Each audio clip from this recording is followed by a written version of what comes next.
여러분 안녕하십니까? 평생 수익 채널의 부자 아저씨입니다. 저희 채널에 찾아와 주셔서 감사하고 환영합니다. 오늘 시장 마감 분석을 통해서 내일 시장을 준비하고 대처할 수 있는데요. 하반기 국내 시장을 바라보는 각 증권사들의 주도 업종과 종목들까지 알 수 있다면 더욱더 준비를 잘 하실 수 있을 겁니다. 저의 견해를 드리도록 하겠습니다.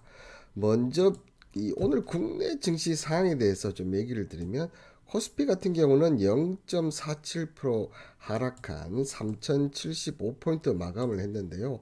오늘 국내 증시 같은 경우는 3032포인트까지 하락을 했다가 지금 3075포인트까지 오후장에 당겼기 때문에 자, 하락은 했지만 그렇게 나쁘지는 않았다 이렇게 얘기를 드릴 수 있을 것 같고, 코스닥이 같은 경우는 0.19% 하락을 한 782포인트로 이제 마감을 했는데, 코스닥 같은 경우는 장중 한때 770이 이탈하면서 이대로 무너지는 게 아니냐 이렇게 했는데 다시 782포인트를 기록했다는 거. 자, 오늘 하락은 내렸지만 그래도 하락에서 많이 반등을 했다는 점은 그렇게 나쁜 것으로 보여지지는 않는다 이렇게 얘기를 드릴 수 있습니다.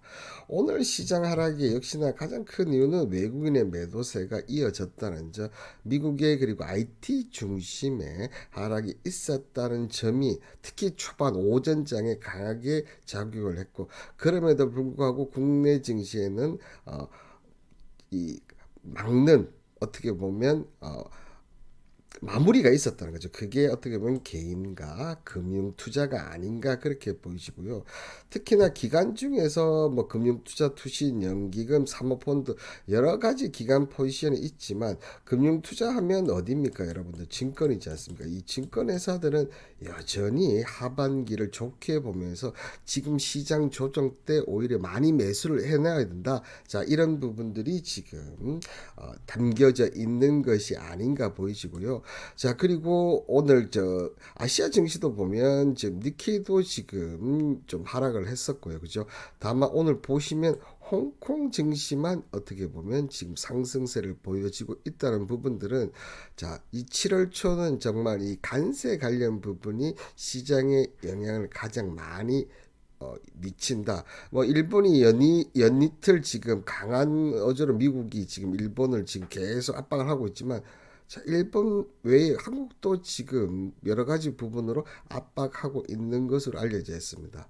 자, 그렇지만 이 한국과 일본 입장에서 봤을 때는 일본이 가장 먼저 좀 체결을 하지 않을까 보고, 그 체결 수준에 따라서 우리나라에도 영향을 미칠 것이다. 그런 점으로 봤을 때는 자, 9일까지는 어떻게 보면 자, 시장이 좀 영향을 미칠 수도 있다. 다만 자, 4일날, 그죠? 4일날 삼성전자 실적 발표와 그리고 상법 그리고 추경이 지금 국회 통과 예정에 있다는 점, 이 부분에 따라서 지금 또 외국인의 포지션의 변화가 있을 수가 있습니다. 왜냐하면 밸류업을 할 수 있는 그런 조치들이 나오기 때문에, 자, 이런 부분에서 봤을 때는 자, 4일날 어떻게 보면 이후에 시장 변화가 없다면 9일까지는 조정을 받을 수도 있다 이렇게 보이십니다.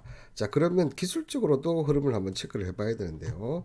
자, 먼저 코스피를 보시면 자, 다행스럽게 그죠? 다시 5일선을 회복하는 그런 모습 좀 보여주고 있고요.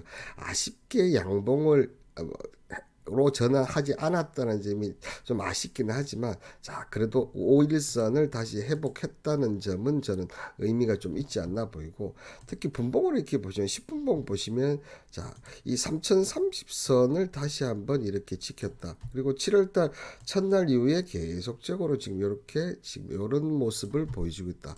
이 3030포인트가 중요한 이유는 자, 60분봉을 보시면 자, 이런 모습입니다. 지난 자, 이 6월 26일 날 자, 여기까지 조정을 좀 받았었거든요. 3036포인트까지 봤었는데, 자, 이번에도 3030선 지지를 하면서 지금 올라가고 있다. 그러면 지금은 짧은 이렇게 보면 박스권을 위치하고 있다. 자, 위쪽을 다시 돌파를 하느냐, 아니면 여기 깨지냐, 아니면 이 짧은 박스권에서 좀 시간 조정을 받느냐, 이 세 가지인데, 저는 마지막 시간 조정을 받는 것이 좋지 않나, 이렇게 생각이 듭니다. 자, 그리고 코스닥 같은 경우도, 자, 일봉부터 먼저 한번 체크를 해보면요. 자, 일봉 보시면, 자, 코스닥은 지금 다행스럽게 지금 보이시는 또 21선을 회복했다는 점이 오늘 그나마 위안이었다 이렇게 얘기를 드릴 수 있고, 자, 그리고 분봉으로 보시면, 자, 지금 이 라인대 지금 770포인트 라인대에서는 계속해서 지지를 받는 흐름이 되고 있다는 점. 자, 다만 지금 오늘 그 거래량이 상당히 압축을 되었었거든요. 그 이후에 지금 이렇게 하고 있다는 점을 봤을 때는 지금 코스닥 같은 경우는 지금 787포인트. 자, 여기를 돌파하면 흐름은 좀 바뀔 수가 있구나. 이렇게 보여지고요. 10분봉으로 이렇게 체크를 해보시면 이번 달 흐름은 코스피와 똑같습니다. 그죠? 이렇게 내렸다가 지금 올라가는 그런 움직임을 보여주고 있다. 자, 그렇다면 내일 시장은 지금 어떻게 될 것이냐, 이런 부분들을 우리가 체크를 좀 해봐야 되는데, 먼저 현재 지금 나스닥 선물을 보면 시장이 거의 계속 마이너스권에 있다가 지금 오늘 지금 저희 국내 시장 마감 이후에 상승적으로 돌아섰다는 점을 봤을 때는 미국이 일단 최소한 강보합 출발은 할 수 있겠구나, 이렇게 좀 보이시고요. 자, 그리고 오늘 그 이란이 호르무즈 해협을 봉쇄하는 그런 준비가 좀 있었다, 이런 소식에서 유가 부분을 좀 체크를 해봤는데, 다행스럽게 아직까지는 유가 부분이 지금 크게 움직이지 있고 않는 가운데 원달러 환율도 지금 소폭 플러스로 되어 있다는 부분. 자, 그래서 이런 부분들을 봤을 때는 미국 증시는 여전히 오늘 또 관세 관련 이슈가 가장 부각이 되지 않겠냐. 특히 그리고 IT 중심의 기술주들이 반등을 할 가능성이 있는지 없는지, 이 부분을 체크해서 보시면 어떨까 생각이 드는데, 자, 이 부분 전체적으로 보면 어떻게 보면 관세 협상만 무난히 지나간다고 한다면 상승에 따른 일시적인 조정일 가능성이 높다. 자, 그래서 지금 IT가 다시 움직이냐 안 움직이냐, 그 부분을 체크해서 보자고 얘기하는 부분이 그렇다는 얘기고, 자, 그런 관점에서 본다면, 자, 4일날 그리고 9일날 이 두 개의 날짜를 좀 조심해서 우리는 체크해서 보면 되겠다, 이렇게 얘기 드리도록 하겠습니다. 자, 이런 가운데 한국거래소에 따르면 이재명 정부 출범 이후 지난 1일까지 코스피 지수가 지금 11.5% 상승을 했는데요. 자, 연초 대비하면 28.76%. 자, IT 투자 열풍이 불던 1999년 이후에 26년 만에 가장 가파른 상승세를 기록하면서 그만큼 이번 상승이 뜨거웠다는 겁니다. 근데 우리나라는 뜨거운 만큼 그냥 꺼지지 않습니다. 뜨거운 만큼 그에는 계속 뜨거워지는 특성들이 있다. 자, 이재명 정부가 코스피 5천 시대를 정책 목표를 내서 증시 부양 기대감, 자, 투명한 증시 밸류업을 시키겠다, 이런 여러 가지 이유로, 그죠? 월간 기준 순매수급 규모를 보면 6월 4조 648억. 자, 이후에 가장 큰, 자, 2조 6,828억이 들어왔다는 점. 자, 이런 부분이 하반기에까지 상승세가 지금까지는 대부분 이어질 것이다, 지금 보고 있는데, 자, 코스피 밴드를 기존 2,400에서 2,900포인트였다면 지금은 2,600에서 3,150포인트로 상향, 저점도 고점도 모두 올리는, 그리고 최근에는 3,500에서 3,600까지 나오는 리포트가 나왔는데, 특히 하나증권 같은 경우는 목표치를 400까지 제시하는 그런 증권사도 지금 나타나고 있다는 거죠.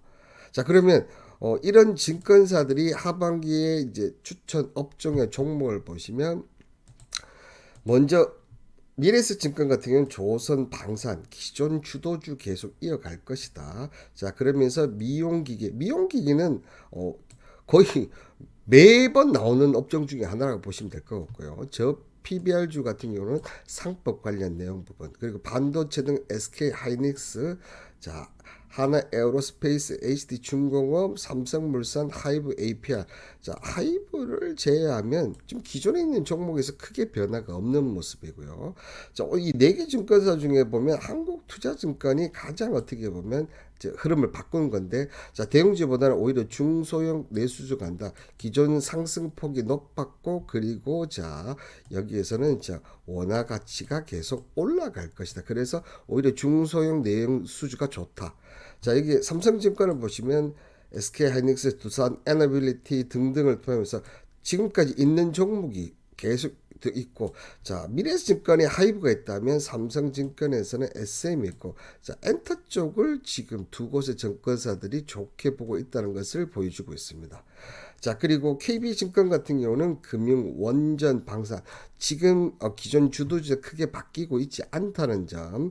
자, 그리고 한국금융지주를 비롯해서 한국조선해양까지 얘기를 하고 있는데, 여기서 보면 이제 삼성증권을 추천했다는 부분들은 자 조금 특이한 부분이 아닌가, 자 그렇게 좀 보신다. 그러면 전체적으로 보면 한국투자증권을 제외하고는 지금 증권 이 증시의 상승세가 계속 이어진다는 것을 지금 보여주고 있다는 것이고, 대부분의 기존 주도세에서 이제 엔터주의 대표 종목이 한두 종목 좀 추가되었다, 이렇게 보여지고, 자 한국투자증권의 이제 중소형 내수주가 만약에 이 맞아 떨어진다면 이 부분은 지금 상승이 연속적으로 이어지지 못하면서 오히려 박스권 장세가 연출될 가능성이 높다. 자, 이렇게 보시면 될 것으로 보이고요. 그렇다면 자, 시장 흐름에 따라서 자, 시장이 계속 상승한다면 우리는 기존 주도주를 계속 따라가면 되는 거고요.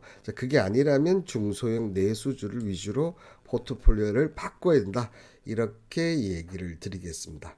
여기까지가 저의 개인적인 생각이었고요. 오늘 영상 내용이 마음에 드셨다면 구독, 좋아요는 영상 제작에 큰 힘이 됩니다. 앞으로도 많은 시청 부탁드리고 감사합니다.